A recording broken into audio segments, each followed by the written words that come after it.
Ayan, ang noodles niya. Perfect! Oh, perfect!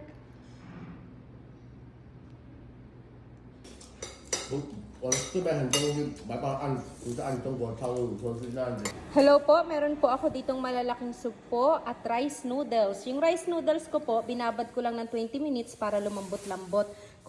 Ayan, nagiling lang po ako dito ng 5 buong bawang kasi po dahil yun ay garlic prawns. So, maraming bawang ang kailangan. Yung kalahati po nito, una nating igigisa sa mantika, sa rice wine, sa konting sugar, toyo at oyster. Ayan, yun po yung magiging sauce niya.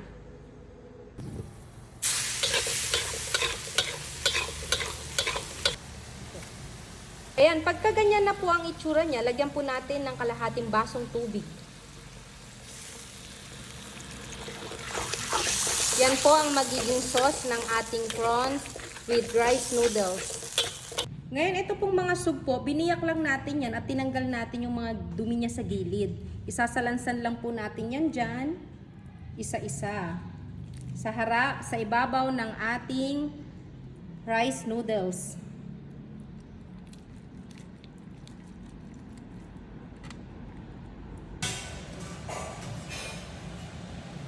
Ayan, ito na po kanina yung sauce na pinakita ko sa inyo kung paano lutuin. Ilalagay na po natin siya dito sa ibabaw ng ating sugpo at rice noodles.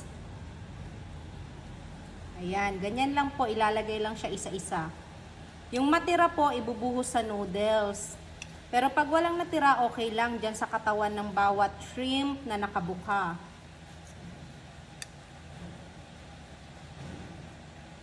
Ayan.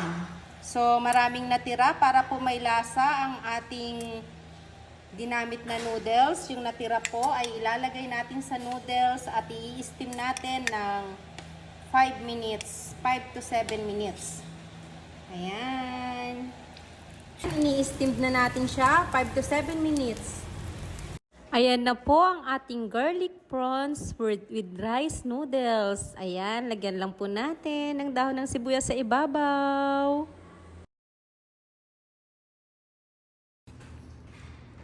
Ayan, ang noodles niya. Perfect!